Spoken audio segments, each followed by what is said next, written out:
Cultivator एक कृषि उपकरण है जिसका उपयोग खेत की जुताई करने में किया जाता है। खेत में मिट्टी के ढेलों को तोड़ने में भी इसका उपयोग किया जाता है। कल्टीवेटर विविध प्रकार के होते हैं। इस कल्टीवेटर में स्प्रिंग नहीं होती, जिस कारण टाइन का मूवमेंट संभव नहीं। इसीलिए इसे पथरीली जमीन पर उपयोग में नहीं लिया जाता।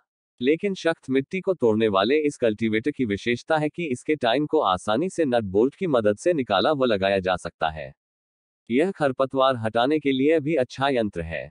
इसमें 7 टाइन वाले कल्टीवेटर ज्यादा इस्तेमाल किए जाते हैं।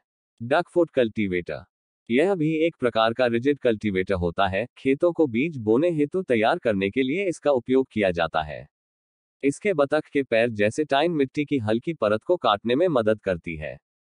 यह जाली वाले खरपतवार को भी काटने में तथा नियंत्रण में कारगर है। इसके साथ वापस मिट्टी में नमी बनाने के लिए भी इस कल्टीवेटर को जुताई के दौरान इस्तेमाल में लिया जाता है। कौन सा कल्टीवेटर बेस्ट है, यह निर्भर करता है कि आपकी जरूरत क्या है और कल्टीवेटर किस एचपी श्रेणी का है। अलग अलग एचपी श्रेणी और जरूरत के हिसाब से अलग अलग कल्टीवेटर बेस्ट है।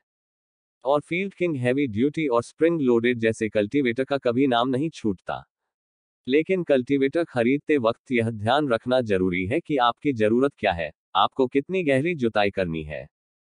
आपको बता दें, गहरी जुताई में मिट्टी को अधिक गहराई तक उपजाऊ बनाया जाता और यह गहरी जाने वाली जड़ों के लिए जरूरी होती है। छिछली जुताई झकड़ा जड़ वाले और कम गहरी जाने वाली जड़ के पौधों के लिए अच्छी विकल्प है। अधिक समय तक तथा ग्रीष्म ऋतु की जुताई से मिट्टी में मौजूद हानिकारक खरपतवार और कीड़ तथा उनके अंडे नष्ट हो जाते हैं। कल्टीवेटर का उपयोग पहले से ही टूटी हुई मिट्टी को मिलाने के लिए किया जाना चाहिए, जैसे कि जब जुताई के बाद और रोपण से पहले खाद या उर्वरक डाला जाता है। खरपतवार नियंत्रण के लिए रोपण के बाद कल्टीवेटर का भी उपयोग किया